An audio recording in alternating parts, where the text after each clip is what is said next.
மனமொழி மெய்யார் போற்றி பணிகிறேன்.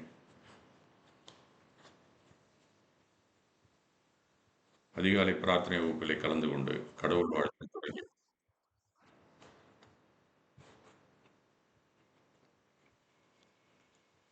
அதிகாலை பிரார்த்தனை வகுப்பிலே கலந்து கொண்டு கடவுள் வாழ்த்தில் தொடங்கி மேருமந்திர பாடல் வரை சிறப்பான நிகழ்வுகளை வழங்கி வரும் அனைத்து பங்களிப்பாளர்கள், பார்வையாளர்கள் மற்றும் நெறியாளர் தொடர் தொகுப்பாளர்கள் அனைவருக்கும் எனது பணிவான வணக்கத்தை தெரிவித்துக் கொள்கிறேன்.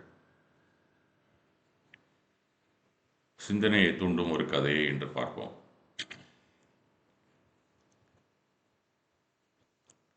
ஒரு காலத்திலே உருண்டு விரிந்த மலைகளுக்கு இடையே அமைந்திருந்த ஒரு சிறிய கிராமத்தில் ஒரு இளவயது குருட்டு பையன் வாழ்ந்து வந்தான். அவனுக்கு 2 கண்களுமே தெரியாது அந்த பையனுக்கு. அதனால் ஜென்ரலாக அந்த மாதிரி இருக்கிறவங்கள கபோதி என்று சொல்வது வழக்கம். கபோதி என்ற சொல்லுக்கு தமிழிலே குருடன் அப்படின்னு தான் சொல்லுவாங்க. கண் பார்வை இல்லாதவர் அப்படின்னு சொல்லுவாங்க.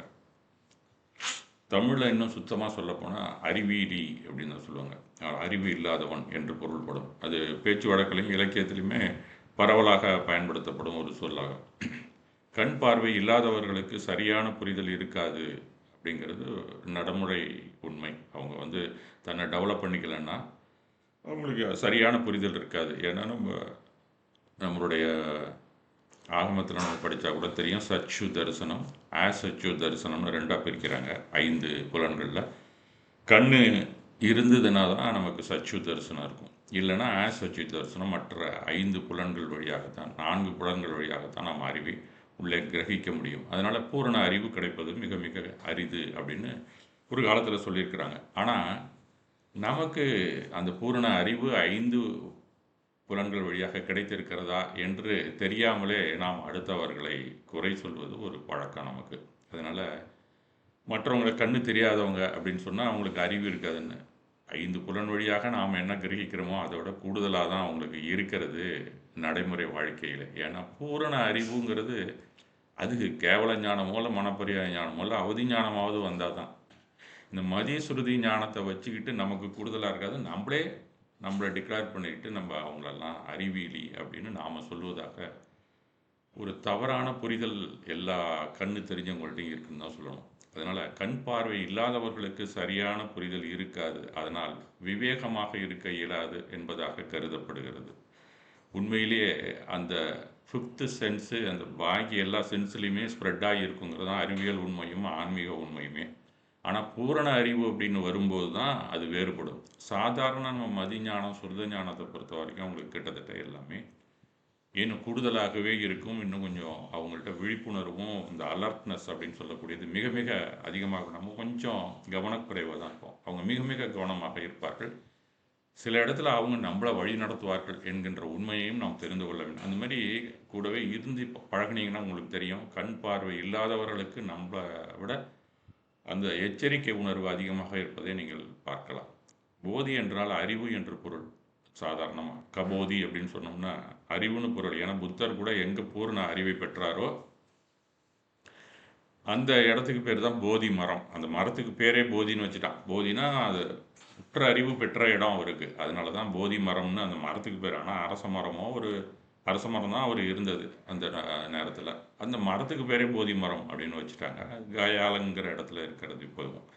அந்த கபோதி என்றால் பூரண அறிவு இல்லாதவர்கள் என்று தானே பொருள். நாம் எல்லாம் பூரண அறிவு பெற்றுள்ளோமா என்ன அப்படிங்கிறத நாம் நம்ம செல்ஃப் ரியலைசேஷன் செய்து பார்ப்பதே இல்லை. உங்களை சொல்லவில்லை, ஜென்ரலாக நிறையா பேர்கிட்ட இந்த மாதிரி ஒரு குறைபாடு இருக்க தான் செய்கிறது. அடுத்தவங்கள ஏதோ ஒரு சந்தர்ப்பத்தில் மட்டம் தட்டி பேசணும், குறைச்சி பேசணும், நம்மளோட அவங்க கொஞ்சம் அறிவு குறைச்சலாக இருக்காங்க அப்படின்னு சொல்லிக்கிறதுல நமக்கு ஒரு பெருமை இருக்கோ இல்லையோ அந்த அளவீட்டிலே நாம் பெரிய அறிவாளி அப்படி காட்டிக்கொள்வதற்காகவே அது ஒரு மமதை, அகந்தை அப்படின்னு தான் சொல்லணும். வேற ஒன்றும் நம்ம சொல்கிறதுக்கு வழி இல்லாது.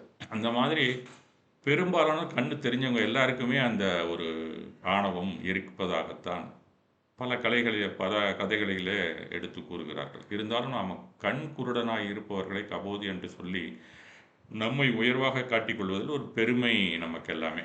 பெரும்பாலான குருடர்கள் அந்த சச்சு தரிசனத்தை தவிர மற்ற 4 ஆசச்சு தரிசனத்தை விட நம்மை விட கூடுதலாக தான் பெற்றிருப்பார்கள் என்பதுதான் உண்மை. அது ரொம்ப பேருக்கு தெரியாது.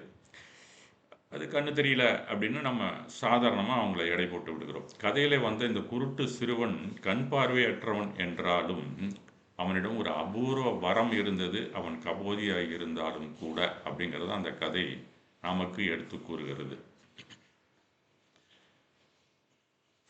அவன் சொல்லும் கதைகள் கேட்போரின் இதயங்களை தொடும் அளவுக்கு ஆழமுடையவையாக இருந்தன அப்படின்னு தான் அந்த கதாசிரியர் சொல்லுகிறார். அவன் பல பேருக்கும் உட்கார வச்சு கதைகள் சொல்லக்கூடிய ஒரு பழக்கம் அவன்கிட்ட இருக்குது. சின்ன பையனாக இருந்தால் கூட அவன் கதைகள் ஞானத்தையும் நற்குண பாடகங்களையும் தாங்கி அமைந்திருந்ததால் கிராம மக்களுக்கு கல்வியும் ஊக்கமும் அளித்தன அப்படின்னு தான் சொல்லணும். அவங்க எல்லாருக்குமே படிக்கணுங்கிற ஆர்வமும் ஒரு நல்ல குணத்தோடு வாழ வேண்டும் அப்படிங்கிற ஒரு போதனையை தான் அவன் செய்து கொண்டிருக்கிறான். அது அவனுக்கே தெரியாது. மற்றவர்களுக்கு தனக்கு தெரிஞ்சது சொல்லணும்னு சொல்லி கொண்டிருக்கிறான். அவனுக்கு அந்த ஆற்றல் இயற்கையிலேயே இருக்கிறது அப்படின்னு தான் அந்த கதாசிரியர் கூறுகிறார். ஆனால் இவ்வளவு பெரிய திறமை இருந்தும் அந்த குருட்டு பையன் தனது நாட்களில் பெரும்பகுதியை தனிமையிலேயே கழிக்கிறான் அப்படின்னு தான் அவர் குறிப்பிடுகிறார். அதுக்கு காரணம் யாரும் அவனோட சேர்ந்து இருக்கிறதில்ல. அந்த கதை கேட்பாங்க, அதோட போயிடுவாங்க. அவனுக்கு வேணுங்கிற உதவிகளை செய்வார்கள். அப்படித்தான் வாழ்ந்து வருகிறான். மற்ற கிராமத்து சிறுவர்கள், அந்த கிராமத்தில் இல்லாமல் மற்ற கிராமத்துலேருந்து வருவான்ல, அவன் சாதாரணமாக எல்லா குருடர்களையும் எப்படி ட்ரீட் பண்ணுவானோ அந்த மாதிரி தான் அந்த பையனையும் ட்ரீட் பண்ணுறாங்க. அவனுடைய திறமையை அவர்கள் பாராட்டுவதே இல்லை. வந்தாங்க ஏதாவது நக்கல் நையாண்டி பண்ணிவிட்டு இவனை ஏதாவது டீஸ் பண்ணிக்கிட்டு அவனை ஹிம்சை பண்ணிட்டு போகிறதுங்கிறது ஒரு பழக்கமாக வைத்திருக்கிறார்கள். வந்தானா அவனை பார்த்துட்டு என்ன சொல்லுவாங்க, இந்த குருட்டு பயலை பாரு அப்படின்னு கிண்டல் செய்வார்கள். ஒருபோதும் பார்த்திராத விஷயங்களை பற்றிய கதைகள் சொல்கிறான். இவன் கண்ணாலே பார்க்கல, ரீல் விட்றான்ப்பா, இவனுக்கு என்ன எப்படி தெரியும் இந்த கதையெல்லாம் அப்படிங்கிறது மாதிரி அவனை நக்கலடிக்கிறது ஒரு பழக்கம் அவங்களுக்கு. கொஞ்சம் நேரம் அவன்கிட்ட அந்த மாதிரி செஞ்சுட்டு கேட்க பேக்கன்னு சிரிச்சுட்டு இந்த பயலெல்லாம் போயிட்டு இருப்பானோ. அவங்க சின்ன பசங்க இப்போ இந்த காலத்திலேயே அது அதிகமாக இருக்கிறது. ஏன்னா மீடியா அவங்க எல்லாரையுமே சின்ன குழந்தைய பார்த்தீங்கன்னா ஒரு 4 வயசு 5 வயசுக்கு ஒரு 30 வயசு 25 வயசுக்கு பேசக்கூடிய ஆற்றல் வந்ததாக பெற்றோர்களும் கருதுகிறார்கள். அந்த குழந்தைக்கும் சொல்லி சொல்லி என்ன புரிதலே இல்லாமல் பேசக்கூடிய ஒரு காலமாக போய்விட்டது. அதிகமாக பார்த்தீங்கன்னா நக்கல் நையாண்டி தான் அந்த குழந்தைகளும் பேசுது. அது அப்படியே வளர்ந்து பெரியவர்களை மட்டம் தட்டக்கூடிய அளவுகளே வந்து விடுகிறது. அப்போ தான் இவங்க கலங்குகிறார்கள், அந்த பெற்றோர்கள் கூட. அந்த மாதிரி அந்த பசங்க பக்கத்து கிராமத்துலேருந்து வந்தவங்க அப்படி தான் ஆக்ட் பண்ணுறான். அவர்கள் அத்தோடு நிற்கவில்லை. அவன் நடக்கும் பாதையிலே கல் முள் போன்ற தடைகளை வைத்தனர். அது ஒரு வேடிக்கை அவங்களுக்கு. அவன் நடந்து எங்கேயாவது போனான்னா குறுக்க ஏதாவது பெருசாக கொண்டாந்து வச்சிடுறது. அவன் ரெகுலராக போகிற ரூட்டில் போயிட்டு இருக்கிறது அவங்களுக்கு ஒரு பழக்கம். ஒரு ரெஃபரன்ஸ் வச்சு போயிட்டே இருப்பாங்க. கையில் இருக்கிற தடியால் தட்டி போயிட்டே இருப்பாங்க. அந்த மாதிரி இருக்கிற நேரத்தில் சில நேரத்தில் கொண்டு வந்து அவன் காலுக்கிட்ட கொண்டு வந்து சின்ன கல்லை வச்சுட்டு போயிடுவானுங்க. அது தெரியாமல் அவன் தடுமாறி கீழே விழுந்து விடுவான். அப்போ அந்த மாதிரி விழுந்துட்டா இவங்களுக்கு ஒரு சந்தோஷம், சிரிக்கிறது, அந்த மாதிரி ஒரு கொடிய செயல்களை அவர்கள் செய்து வந்தார்கள். அப்போ அவனுக்கு மனசுக்கு ரொம்ப கஷ்டமாக போகுது. என்னடா இப்படியெல்லாம் இருக்கிறானுங்களே, நம்மளை சுற்றி இருக்கிறவங்களா, நமக்கு கண்ணு தெரியல, உதவி செய்யலைனாலும் இடையூறு செய்கிறார்களே அப்படின்னு சொல்லி அவனுக்கு மிக மிக வருத்தமாக வாழ்ந்து கொண்டு இருக்கிறான். அப்படி தான் அந்த கதாசிரியர் அவனை கூறுகிறார். நான் ஏன் இப்படி பிறந்தேன், கேலிக்குரியவனாக இருப்பதாகவே என் வாழ்க்கை உருவாக்கப்பட்டதா அப்படின்னு சொல்லி வருத்தப்படுகிறான். படுத்து தூங்கும் போதெல்லாம் அவனுக்கு மனசில் இதே தான் ஓடிக்கொண்டிருக்கிறது. சில நேரத்தில் அழுகிறான் அப்படிங்கிறது மாதிரி தான் குறிக்கிறார் அவர். ஒரு நாள் காலையிலே அவன் துயரத்தின் சுமை தாங்க முடியாத அளவுக்கு அதிகமானது. அவனால் தாங்க முடியல. என்னடா இந்த மாதிரி எல்லா பேரும் ஏதாவது நமக்கு இடைஞ்சல் பண்ணிட்டு நாம நல்லது தானே நினைக்கிறோம் அடுத்தவங்களுக்கு அப்படிங்கிற மாதிரி டிஜெக்டட். இனி அந்த வார்த்தையை சகிக்க முடியாது. எல்லாருமே நம்மளை கூப்பிட்டு கண்ணு தெரியாத கபோதி அப்படின்னு தான் சொல்கிறானுங்க இந்த பசங்கள்லாம் வந்தா அப்படின்னு சொல்லிட்டு தன்னுடைய கைத்தடியை துணையாக கொண்டு கிராமத்தின் எல்லையில் ஓடிய நதிக்கரையை நோக்கி நகர்ந்தான் அப்படின்னு சொல்லி அடுத்தது அவன் அடுத்த கட்டத்துக்கு நம்ம போவோம். கிட்டக்க இருக்கிற நதி எங்கே ஆழமாக இருக்கோ அங்கே போய் இறங்கி நம்ம செத்துடலாம் அப்படிங்கிற ஒரு முடிவோட தற்கொலை முடிவுடன் செல்கிறான் அவன். அந்த நதி என் துன்பத்துக்கு முடிவு கட்டிவிடும் அப்படின்னு சொல்லி மனசுக்குள்ளே நினைத்து கொண்டு கனத்த இதயத்துடன் அவன் நடந்து அந்த கரையிலேயே சென்று கொண்டிருக்கிறான். அந்த நதிக்கு அருகில் சென்ற போது ஒரு பெரிய ஆலமரத்தின் இலைகள் மெதுவாக அசையும் சத்தம் கேட்குது. சில சில சலசம் சத்தம் கேட்கும். இந்த ஆலமரத்தை விட அரச மரத்தில் ரொம்பவே கேட்கும்.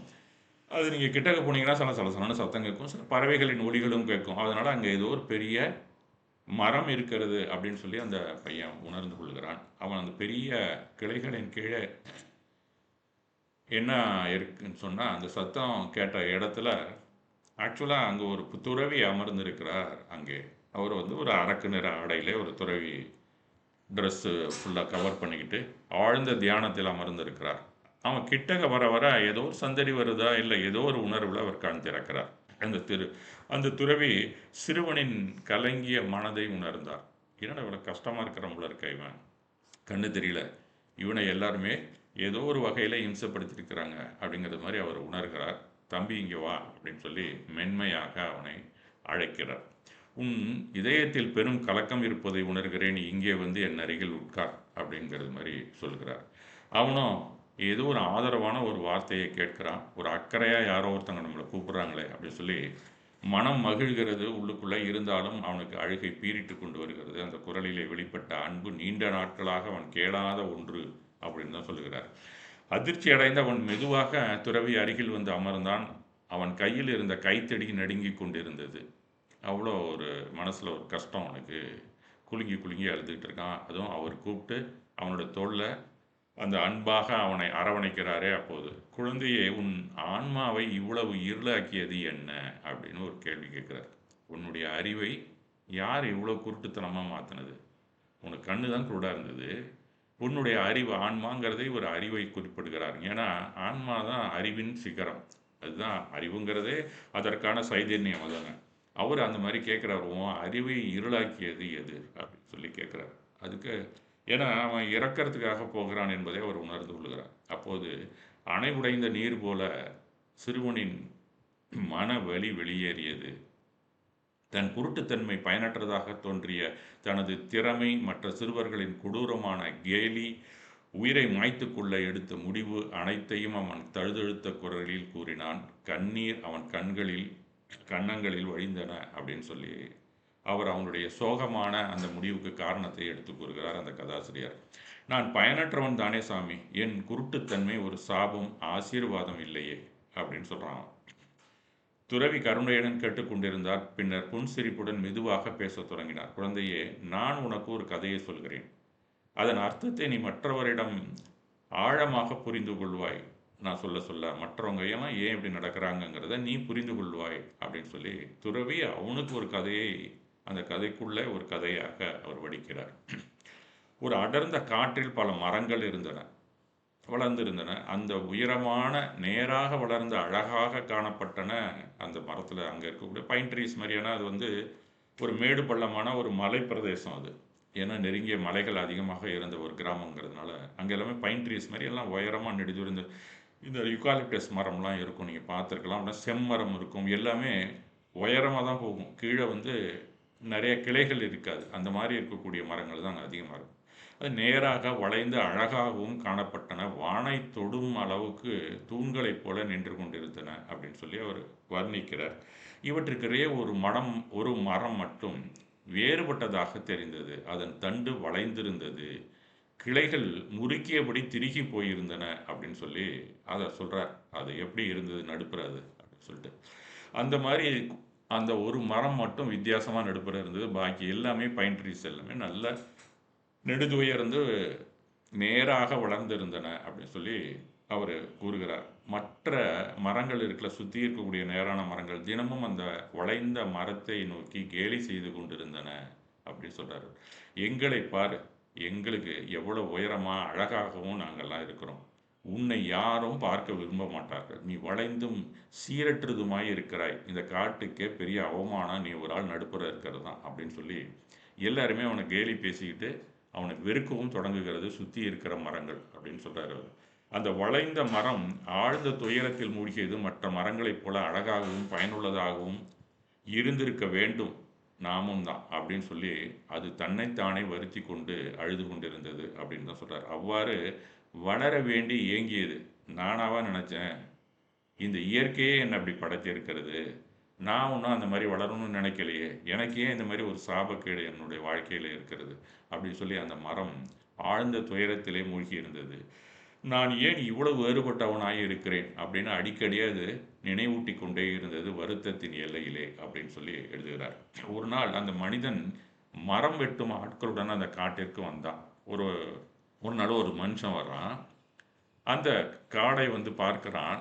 நிறைய மரம் வெட்டி போடுறாங்கள்ல, இந்த விறகு வெட்டுற ஆளுங்கள்லாம் இருக்கலாம். மரம் வெட்டுறதுக்குன்னே ஒரு குரூப் இருப்பாங்க. அவங்களெல்லாம் அழைச்சிட்டு வந்து எல்லா மரத்தையும் பார்க்குறாங்க. எல்லாத்தையும் பார்த்தோன்னே, அந்த இடத்துக்கு அந்த உரிமையாளராக அந்த அந்த வெள்ளைக்காரன் என்ன பண்றான், "இந்த நேரான மரங்களை எல்லாம் வெட்டி விடுங்கள்" அப்படின்னு சொல்லி வெட்ட உத்தரவிட்டான். எங்களுக்கு பலகைகள் செய்ய நல்ல மரப்பொருள் தேவைப்படுகிறது. அந்த மாதிரி நீங்க கொஞ்சம் வேர விட்டுட்டு, பாக்கி எல்லாத்தையும் வெட்டி எடுத்துருங்க. பலகை பெரிய அளவுல அகலமாக நமக்கு தேறணும் அப்படின்னு சொல்லி, அவன் அவர்களிடையே சொல்லிவிட்டு, அதுக்கு தகுந்தாப்புல நீங்க துண்டு போடணும். இவ்வளோ நீட்டம் துண்டு போடணும். அடியோட வெட்டி, இன்னென்ன நீளத்துக்கு துண்டு போட்டு, கிளைகளை கழித்து விட்டு, அத அங்கேயே காய போட்டுட்டு, பாக்கி பலகையெல்லாம் ஏற்றிக் கொண்டு வரணும். அதான் சாமில்லுக்கு எடுத்துட்டு வரணுங்கிற மாரி அவன் ஆர்டர் போட்டுட்டு போயிடுறான். அதனால அந்த உடைந்த மரத்தை மட்டும் வெட்ட வேண்டாம் அப்படின்னு சொல்லிடுறான். அது ஒண்ணுக்கும் உபயோகம் இல்ல. கன்னாபின்னான்னு உடைஞ்சிருக்கு. அதில ஒரு பலகையோ, ஒரு தூணோ, இல்ல ஒரு ஜன்னலுக்கு காலோ, இல்ல நிலைக்கு ஒரு அருகாலோ வராது. அடி மட்டமும் போட முடியாது. எதுக்கும் பயன்படாதுன்னு சொல்லி அத மட்டும் விட்டுட்டு பாக்கியெல்லாம் வெட்டிடு அப்படின்னு சொல்லிட்டு அவன ஆர்டர் போட்டுட்டு போயிட்டான் அந்த வெள்ளைக்காரன். உடனே அங்க இருக்கிற அந்த மரம் வெட்டக்கூடிய அந்த கூலிகள் எல்லாம் என்ன செய்றாங்க, இருக்கிற மரத்த பூரா 1 ஆர் 2 டேஸ்ல வெட்டி, என்னென்ன மாரி துண்டு போடணுமோ எல்லாத்தையும் போட்டுக் கொண்டிருக்கிறார்கள். ஒன்றன் பின் ஒன்றாக பெருமையாக நெடிந்து உயர்ந்து நேராக வளர்ந்த மரங்கள் அனைத்துமே வெட்டப்பட்டன. அவற்றின் காரணம் அது சரியான வடிவத்தில் அமைந்திருந்ததால் அவற்றின் அழிவுக்கு காரணமானது அப்படின்னு சொல்லி இவனுக்கு எடுத்துரைக்கிறார். இந்த மாரி கதைகள் ஒவ்வொரு நேரத்துல ஒவ்வொரு மாரி அதே காட்சியை வேற மாதிரியும் நீங்க படிக்கலாம், கேட்கலாம். ஏன்னா, அந்த இடத்துல யாரு வந்து மனசு கஷ்டப்படாம இருக்கணுமோ, அதற்கு தகுந்தாப்புல அவங்க மனம், அவங்க வாழ்க்கைக்கு பயன்படணும், மற்றவர்களுக்கும் பயன்படணுங்கிறது தான் எல்லா சன்னியாசிகளும் விரும்பி, இதே கதையில மற்ற மரத்தெல்லாம் ஏன் வெட்டுனாங்க? அது பூரணமா நல்லா இருந்தது. நல்ல நேரா வளர்ந்திருந்தது. அப்படின்னு சொல்லி, நாம நல்லா இருக்கக்கூடிய குழந்தைங்க நல்லா படிக்கணும், மேல வரணுங்கிறதுக்கு கூட இந்த உதாரணத்தை சொல்லுவார்கள். ஆனா, இந்த கதையில அந்த கதாசிரியர் என்ன நினைக்கிறான்? இந்த மாரி இந்த மரம் நேரா வளர்ந்தது தப்பு. அதனால அது வந்து அதை அழிக்க முடிவு செய்கிறார்கள் அப்படின்னு சொல்லி அவர் மாற்றி எழுதுகிறார். காரணம் வந்து இவனுடைய அந்த பரந்த மனப்பான்மை மற்றவர்களுக்கு தேவைப்படும் அப்படிங்கிற காரணத்தினால அந்த செயின்ட் அப்படி சொல்றார் ஆக்சுவலா. அதனால் வளைந்த மரம் மட்டும் தப்பி நின்றது. அது தன் குறையாக எதையும் நினைத்ததே. அதுவே அதன் பாதுகாப்பாக மாறியது அப்படின்னு சொல்லி அந்த கதையை அவர் கொஞ்சம் ட்விஸ்ட் அடிச்சு மாத்தி சொல்றாரு அவனுக்காக. பின் அந்த மரம் நூற்றுக்கணக்கான பறவைகளுக்கும் அங்க இருக்கக்கூடிய பல பறவைகள் வந்து அன்றாடம் அதை வந்து பார்க்கறது வருது. மற்ற மரங்கள்லாம் இல்லைன்னு சொன்னோன்னே எல்லாமே வெட்டி போட்டு கிடக்குது. வெறுமா இந்த ஒரு மரம் தான் இருக்குன்னு சொன்னோன்னா, மரத்துல தானே வாழும் பறவைகள்லாம் கீழே இருக்காது. ஏன்னா தன் எதிரிகளிலிருந்து தன்னுடைய அடுத்த இஷ்யூஸை பாதுகாக்கணுங்கிறது, தன்னை பாதுகாத்துக்க வேண்டும் அப்படிங்கிற காரணத்துக்காக மரத்துல சிலது கூடு கட்டும். அதுக்கப்புறம் குழந்தைகள் தன்னுடைய அடுத்த வாரிசு வந்தோன்னா, அந்த கூட்டையுமே கலைத்து விட்டு அந்த தனியா தான் உட்கார்ந்திருக்கும். எப்பவுமே எல்லாமே பறவைகளும் அந்த மரத்தின் மீது தான் அமர்ந்திருக்கின்றன. அந்த மாதிரி ஒரே ஒரு மரம் இருந்தோன்னா, அத்தனை பறவைகளும் அந்த மரத்தை தேடி வந்து விட்டன. அந்த நாளிலிருந்து அந்த வளைந்த மரம் தனது வடிவத்தை பற்றி ஒருபோதும் துயரப்படவில்லை. ஏன்னா, தான் மற்றவங்களுக்கு பயன்படுறோமே ஏதோ ஒரு வகையில அப்படின்னு அது சிந்திச்சது. அத்தனை பறவைகளும் தன் மேல் அமர்ந்திருக்கிறது அது பெருமையாக நினைத்தது. தன் குறைபாடை தனக்கு பாதுகாப்பானது மட்டுமல்ல, பலமாகும் என்பதை அது உணர்ந்தது. அந்த குறையே தனக்கு பலமாக மாறியது அப்படின்னு சொல்லி, அதுவே தன்னை தானே புகழ்ந்து கொண்டிருந்தது அப்படின்னு சொல்லி முடிக்கிறார் அந்த கதைய. அது சப் ஸ்டோரி அதுக்குள்ள. துறவி சிறிது நேரம் மௌனமாக இருந்தார். பின்னர் சிறுவனை நோக்கி கூறினார். கொஞ்ச நேரம் சைலண்டா இருந்தார். இந்த கதையை சொல்லி முடிச்சோன்னே, அவன் மனசுக்குள்ள ஏதோ ஒரு மாற்றம் நிகழும். உடனடியா அடுத்தடுத்து சொல்லாம கொஞ்ச நேரம் சைலண்டா இருக்கிறாரு அவரு. அப்ப அவன் அந்த கதையெல்லாம் கேட்டு முடிச்சுட்டு, அவன் தன்னை அதோட ஒப்பிட்டு பார்ப்பான் அப்படிங்கிற ஒரு எதிர்பார்ப்பு அவருக்கு இருந்தது.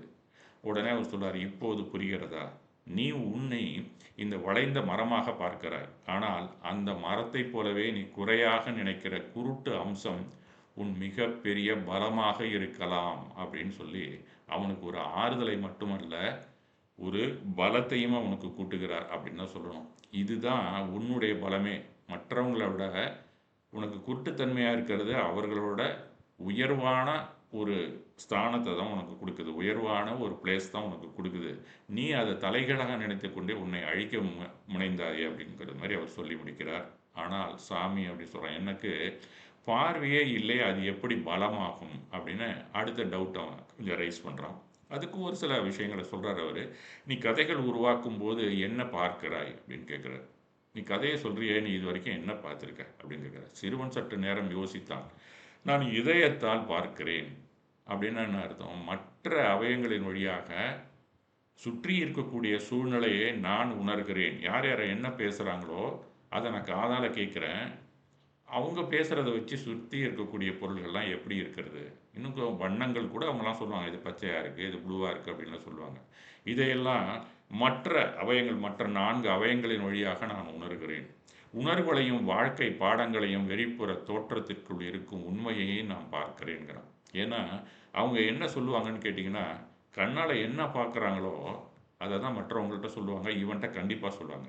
இதே வேறுபட்டு வேறு மற்றவர்கள்ட்ட கூட பொய் சொல்கிறதுக்கு வாய்ப்பு அதிகமாக இருக்குது. ஒரு குருடன்ட்ட யாருமே பொய் சொல்ல வேண்டிய அவசியம் பெரும்பாலும் இருக்காது. ஏதோ ஒரு சில ஒரு சமயத்தில் தான் இருக்கும். அதனால் அவங்க என்ன பார்க்குறாங்களோ அதை பூரா இவனுக்கு சொல்லி கொண்டே வருகிறார்கள் சுற்றி இருக்கிறவங்க. அதனால் எல்லாமே உண்மைத்தன்மையாக அவன் மனதிலே பதிந்திருக்கிறது அப்படிங்கிற ஒரு உண்மையான விஷயத்தை அவர் எடுத்து கூறுகிறார். அப்படித்தான் அப்படின்னு சொல்லி அவர் முடிக்கிறார். உன் மனசில் எல்லாமே ரியாலிட்டி தான் இருக்கும்.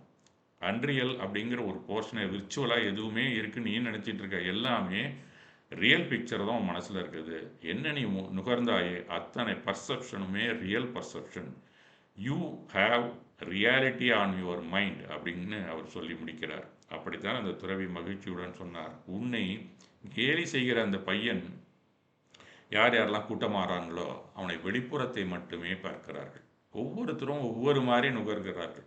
அவர்களின் கண்கள் நன்றாக இருந்தாலும் கருணையையும் ஞானத்தையும் காணாத கபோதிகளே அவர்கள்தான் அப்படின்னு சொல்லி இவனுக்கு தெம்புண்டுகிறார். மற்றவன் எல்லாருமே குருடன் தான். கண்ணிருந்தும் குருடர்களாய் காதிருந்தும் செவிடர்களாய்னு ஒரு பாட்டு இருக்குது. அந்த மாதிரி நீங்கள் இவங்க எல்லாமே கபோதிகள், நீ தான்ப்பா கண்ணு தெரிஞ்சவன்.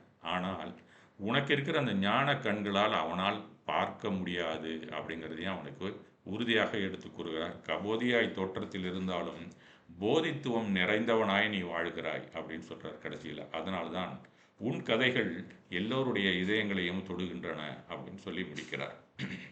அப்போ துறவி மேலும் சொல்கிறார், இந்த உலகத்தில் யாரும் முழுமையானவர்கள் இல்லை அப்படிங்கிறார் அவர். இந்த உலகத்தில் முழுமையான உன்னை கேலி செய்கிற சிறுவர்களுக்கும் பலவீனங்கள் உள்ளன. அவர்களின் பலவீனம், கொடூரம், வன்முறை. அவர்கள் மனிதர்களின் உள்ளத்தை பார்க்க முடியாதவர்கள். அவர்கள் தங்கள் மனதில் வளர்ந்த அந்த கொடூரத்தைக்கான பாடத்தையே வாழ்க்கை அவர்களுக்கு பின்னாளில் கற்பிக்கும். அதற்கான தண்டனை அவங்களுக்கு பிற்காலத்தில் கிடைக்க தான் போகுது. அதனால் நீயே வருத்தப்பட்டு இருக்க. ஆனால் நீ இந்த வளைந்த மரத்தை போல உன் நல்ல கதைகளால் நேசிக்கப்படுகிறார். உன் குருட்டுத்தன்மை உனக்கு உள்ளார்ந்த பார்வையை அளித்திருக்கிறது. அதனால் நீ நம்பிக்கையோடு வாழலாம். அவரது அறிவார்ந்த வார்த்தைகள் அந்த சிறுவனின் உள்ளத்திலே புதிய ஒளியை ஏற்றின. கண்ணொளி இல்லாமல் இருந்தாலும் அறிவொளி கூடியிருந்தது அவன் உள்ளத்திலே அப்படின்னு தான் சொல்லணும். ஒருபோதும் மற்றவர்களுடன் உன்னை ஒப்பிடாதே என்று துறவி கூறி சொல்லுகிறார். ஒப்பிடுதல் துயரத்தையே தரும். ஒவ்வொருவரும் தனித்துவமான பாதையும் நோக்கமும் உள்ளது, அதை நன்றாக புரிந்து கொள் என்கிறார். அப்போ நீ படைக்கப்பட்டிருக்கிறான், கண்ணு தெரியாமல் இருக்கிறதே ஒரு தனித்துவம் தான். நீயே இந்த மாதிரி ஒரு ஃபீல் பண்ணிட்டு உன்னை நீயே வதைத்து கொண்டிருக்கிறாய் அப்படிங்கிற மாதிரி சொல்லிவிட்டு சொல்லுகிறார். அந்த தருணத்திலிருந்து அந்த குருட்டு பையன் புதிய புரிதலுடன் கிராமத்துக்கு திரும்பினான். அவர் ஒரு ஆசீர்வாதம் பண்ணி அவனை அனுப்புகிறாரு. திரும்பவும் இனி வரும் தனது விதியை சாபமாக அவன் நினைக்கவில்லை அப்படின்னு தான் முடிக்கிறார். யாராவது அவனை கேலி செய்தால் அவன் வளைந்த மரத்தை நினைத்து கொண்டான். மற்ற மரங்கள் விழுந்த போதும் நிமிர்ந்து நின்ற அந்த மரத்தை அவன் மனம் அவ்வப்போது மனதிலே திரையிட்டு கொண்டிருந்தது. அவன் தொடர்ந்து நல்ல அறக்கதைகளை சொல்லி கொண்டிருந்தான். கொஞ்சம் கொஞ்சமாக ஞானம் உள்ளவர்கள் அவனை தேடி வரத் தொடங்கினர் அப்படிங்கிறது மாதிரி அந்த கதையை முடிக்கிறார். அந்த குருட்டு பையன் கிராமத்தின் மிக மதிப்புமிக்க ஆசிரியராக வளர்ந்தான். அவன் குறைபாடே அவனை மிகப்பெரிய திறனாளியாக மாற்றி இருந்தது. பின்னர் தங்களை பயனில்லாதவர்களாக அல்லது குறைபாடு உடையவர்களாக உணர்ந்தவர்களிடம் அந்த வளைந்த மரத்தின் கதையை சொல்லத் தொடங்கினான். இப்படியாக அந்த கதை நிறைவு பெறுகிறது. அந்த இவனுக்கு அவர் எந்த ஒரு துறவி சொன்னாரோ அதே கதையை மற்றவங்களுக்கும் சொல்ல ஆரம்பித்து விட்டான். எல்லாருக்குமே ஒரு ஊனம் உள்ளுக்குள்ளே இருந்து கொண்டு தான் இருக்கும். அதையெல்லாம் நீங்கள் தான் சரி பண்ணிக்கணுங்கிறது மாதிரி அந்த கதையை யார் யாரெல்லாம் டிஜெக்டடாக வராங்களோ அவங்களுக்கெல்லாம் இவன் தெளிவு பெருமொழி அடித்து கொண்டிருக்கிறான் அப்படிங்கிறது தான் அந்த கதாசிரியர் கடைசியிலே தன்னுடைய இறுதி வரிகளிலே முடிக்கிறார். இதில் நாம் என்ன தெரிஞ்சுக்கிட்டோம் அந்த கதையில் அப்படிங்கிற ஒரு விஷயத்தையும் நம்ம பார்க்க வேண்டியிருக்கிறது. இந்த கதை நமக்கு கற்பிக்கும் பாடம் என்ன அப்படிங்கிறத நாம் பார்க்க வேண்டியிருக்கு. இந்த உலகில் பரிபூர்ணமானவர் யாரும் இல்லை அப்படிங்கிறது தான் அவர் சொல்லுகிறார். ஒவ்வொருவருக்கும் காணக்கூடிய அல்லது காண முடியாத குறைகள் இருக்கவே செய்யும். உங்களை வேறுபடுத்துவது தான் அவர்களின் மிகப்பெரிய பலமாக இருக்கலாம். அந்த தனித்துவத்தை ஏற்றுக்கொள்ளுங்கள் அப்படின்னு தான் அந்த கதாசிரியர் சொல்லுகிறார். மற்றவர்களுடன் உங்களை ஒப்பிடாதீர்கள். ஒப்பிடுதல் துயரத்தையும் தாழ்வு உணர்வையுமே நம்மை மேலே மேலே தள்ளிக்கொண்டே இருக்கும் அப்படின்னு தான் அவர் சொல்லுகிறார். ஒவ்வொரு குறையிலும் ஒரு பலம் மறைந்திருக்கிறது. வாழ்க்கையில் ஒவ்வொரு சூழலுக்கும் நன்மையும் தீமையும் இரண்டுமே ஒளிந்து கொண்டிருக்கின்றன. நம்மில் பலர் அந்த குருட்டு பையனை போல் இருக்கிறோம். சிலர் வெளிப்படையான வேறுபாடுகளுடன் வாழ்கிறோம். சிலர் யாரும் அறியாத உள் வேதனைகளுடன் வாழ்ந்து கொண்டிருக்கிறோம். ஆனால் உண்மை என்னவென்றால் யாரும் முழுமையானவர்கள் அல்ல. அதுவே வாழ்க்கையின் அழகு. முழுமையாக இருந்த வாழ்க்கையும் சிறப்பாக இருக்காது அப்படிங்கிறது மாதிரி அந்த ஆன்மீக அந்த கதை நமக்கு எடுத்துக்கொள்கிறது. எனவே இன்று முதல் உங்களை மற்றவர்களுடன் ஒப்பிடுவதை நிறுத்தி கொள்ளுங்கள். உங்கள் பலவீனங்களை அரவணையுங்கள். உங்கள் வித்தியாசம்தான் உங்கள் மதிப்பு என்பதை மறக்காதீர்கள். நீங்கள் வேறுபட்டவர்கள் என்பதற்காக மதிப்பில்லாதவர்கள் அல்ல. நீங்கள் தனித்துவமானவர்கள் என்பதால் தான் மதிப்பிட முடியாதவர்களாக இருக்கிறீர்கள் அப்படிங்கிறது தான் இந்த கதை நமக்கு உணர்த்தும் முக்கியமான நீதியும் பாடமும் ஆகும். குறையே பலமாக மாறும் அப்படிங்கிறது தான் இந்த கதை நமக்கு எடுத்து கூறுகிறது. நாம் எதை நமது பலவீனம் அல்லது குறைபாடு என்று நினைக்கிறோமோ அதுவே ஒரு சூழ்நிலையில் நமது மிகப்பெரிய பலமாகவோ அல்லது பாதுகாப்பாகவோ மாறி இருக்கும் என்பதுதான் உண்மை. உடைந்த மரம் அதன் உருவத்தால் வெட்டப்படாமல் தப்பித்தது போல சிறுவனின் கண் பார்வையின்மை அவனுடைய உலகத்தை இதயத்தால் உணரும் ஒரு அபூர்வமான திறனை அளித்திருந்தது அப்படின்னு சொல்லணும். உள்ளார்ந்த பார்வையின் முக்கியத்துவம் வெளிப்புற தோற்றத்தை வைத்து ஒருவரை எடை போடுவது தவறு. கண்களால் பார்ப்பதை விட இதயத்தால் உண்மைகளையும் உணர்வுகளையும் காண்பதே மிக மிக மேலானது. மற்றவர்களை கேலி செய்பவர்கள் கண் பார்வை இருந்தும் கருணையும் ஞானத்தையும் காண முடியாத குருடர்களாகவே கருதப்படுகிறார்கள். பிறரை கேலி செய்பவர்கள் தங்களது அறியாமையை மறைக்கவே இவ்வாறான வழிமுறையை தேர்வு செய்வார்கள். குதர்க்க அறிவே இவர்களிடம் நிரம்பி இருக்கும். தனது அறியாமையை அறிந்து தன்னை தாழ்ச்சியாக இவரும் கருதிவிடக்கூடாது என்பதற்காகவே இந்த நக்கல் நையாண்டியை பல பேரும் கையில் வைத்து கொண்டு இந்த கதையை அந்த கலையை பெரிய அளவிலே வளைத்து கொண்டிருப்பார்கள். சாதாரணமாக நம்ம சம்பாஷணையில் நீங்கள் பார்க்கலாம். பல பேருமே இடையிடையிலேயே எய்த்தாப்பில் இருக்கிறவங்கள ஒரு குத்தலான அக்கலை நையாண்டியா கக்க பெக்கன்னு பேசிக்கிட்டு எல்லா இடத்துலையுமே பார்த்துட்டோம். நான் எதையுமே தனித்தனியாக சொல்ல விரும்பலை. எல்லா இடத்துலையுமே இது நடக்குது. இந்த மாதிரி நக்கல் செய்யணும், நையாண்டி செய்கிறது எதுக்குன்னா நான் உன்னோட அறிவாளின்னு நிரூபிக்கிறதுக்காக அவங்களும் ஒரு பொய்யான வேடத்தை போட்டு உறவினர்களாகவும் நண்பர்களாகவும் நம்மை சுற்றி வாழ்ந்து கொண்டு இருக்கிறார்கள் என்பது தானே உண்மை. இதை நீங்கள் யாருமே மறுக்க முடியாது. எல்லாருக்குமே இந்த கலை பிடித்திருக்கிறது. அதுவும் தற்காலத்தில் சமீபத்தில் இந்த கவுண்டமணி செந்தில் வந்ததுலேருந்து மிக மிக அதிகமாகிவிட்டது. அதை பீக் லெவலில் கொண்டே வச்சிருக்கிறது. இன்றைக்கு இருக்கக்கூடிய அரசியல்வாதிகள் மட்டும் இல்லை, வடிவேலிலேருந்து எல்லாருமே அதான் செய்து கொண்டிருக்கிறார்கள். முழு அஞ்ஞானிகள் அவர்களே என்பது அவர்களது நடவடிக்கைகளை காணப்படும் வீழ்ச்சிகளே நமக்கு வெளிச்சமிட்டுவிடும். சொந்தமாக உழைப்பவர்கள் இப்படி இருக்கவே மாட்டார்கள். அடுத்தவன் காசை வைத்திருப்பவர்களுக்குள் இந்த கலை மிக நன்றாக விளைந்திருக்கும். யாராவது சொத்து தேடி வச்சுட்டு போயிருப்பான். சும்மா ஊதாரித்தனமாக தற்குறித்தனமாக பேசிக்கொண்டு அடுத்தவங்களை நக்கல் பண்ணி நையால் பண்ணி சுற்றி கொண்டு இருப்பவர்களை கிராமத்தில் இல்லை, சிட்டியில் அதிகமாகவே இன்று நான் பார்க்குறேன். ஏன்னா சிட்டிக்கு வந்து இப்போ 2 வருஷம் ஆகிடுச்சு. இப்போ தான் நிறையா பேரை பார்க்குறேன் அந்த மாதிரி. ஆனால் இதுவே இன்று பலரிடமும் உள்ள மூலதனமாக சினிமாப்படுத்தப்பட்டு வருவது கலாச்சாரத்தின் வீழ்ச்சி பாதையே என்றுதான் நாம் இந்த காலத்தை துரதிர்ஷ்டமாகத்தான் பார்க்க வேண்டியிருக்கிறது. அப்படி இல்லைன்னா நாம் ஆடு மேன் அவுட் அப்படிங்கிறது மாதிரி ஒரு ஃபீலிங் எல்லாருக்கும் ஏற்படுத்தி கொண்டு இருக்கிறார்கள்.